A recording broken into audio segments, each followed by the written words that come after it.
sa lagay ng ating panahon ngayong umaga po ng October 31, 2024 na kung saan sa ngayon ay tuluyan na po na nakalampas sa hanay ng ating kapuluan ang Super Typhoon Leon. Patungo na po yan sa may Taiwan. Nasa layo na po ngayon ng 109 km north-northeast ng Itbayat, Batanes na taglay ang napakalakas pa rin na hangin na maabot po sa 230 km per hour habang kumikilos po pa-northward, paakyat na dyan sa may Taiwan at mamayang hapon ay tuluyan na po yan na mag-landfall sa kapuluan po ng Taiwan. At sa Biyernes ay makakalabas na po yan dito sa ating area of responsibility. Kaya next week, pagkalampas na po ng Bagyong Leon ay unti-unti na po natin na mararamdaman ang malakas na bugso ng hanging amihan, lalo na po dito sa northern part ng Northern Luzon. At sa ating long range forecast ay wala pong bagyo na namamataan na tatawid po dito sa ating kalupaan hanggang sa susunod na 2 linggo, pero hindi pa rin inaalis ang posibilidad na may mabuong sama ng panahon sa silangan ng ating bansa at ang development yan ang atin pong babantayan. Sa ngayon po, kahit napapalayo na ang Super Typhoon Leon ay nakataas pa rin ang tropical cyclone with signal number 4 dyan po sa may Batanes. Signal number 3 sa may eastern portion po ng Babuyan Island, sa may Babuyan Island, Camiguin, Calayan Island, and the northeastern portion po ng mainland Cagayan, dyan po sa may Santa Ana. Signal number 2 sa nalalabing bahagi ng Babuyan Islands, nalalabing bahagi po ng mainland Cagayan, the northern portion ng Isabela, sa may Santo Tomas, Santa Maria, Quezon, Delfin Albano, San Pablo, Ilagan City, Tumawini, Cabagan, Palanan,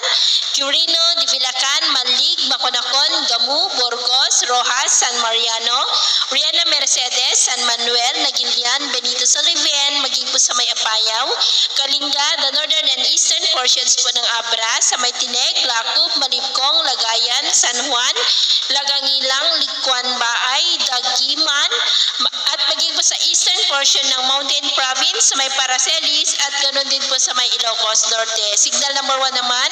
sa nalalabing bahagi pa ng Isabela, Quirino, Nueva Vizcaya, the rest of Mountain Province, Ifugao, Benguet, the rest of Abra, Ilocos Sur, La Union, Pangasinan, Nueva Ecija, Aurora, maging po sa northeastern portion ng Tarlac, dyan sa may Kamiling, San Clemente, Paniquim, Moncada, Anao, San Manuel, Pura, Ramos, Victoria, Herona, Santa Ignacia,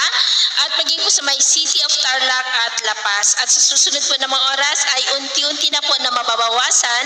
ang mga lugar na mayroong wind signals hanggang po sa tuluyan na maalis. At sa nalalabing bahagi po ng ating bansa, ngayong madaling araw ay may tsansa pa rin ng isolated rain sa nalalabing bahagi ng Central Luzon, Metro Manila, Calabarzon,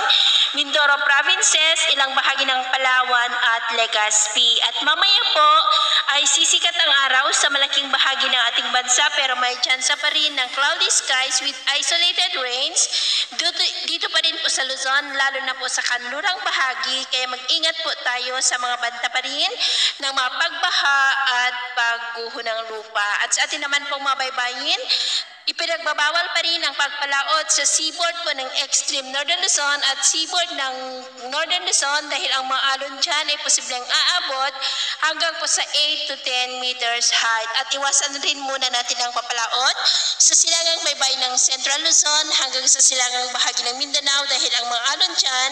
ay posible pa rin na aabot hanggang po sa 3 to 5 meters height. Kaya hanggat maaari,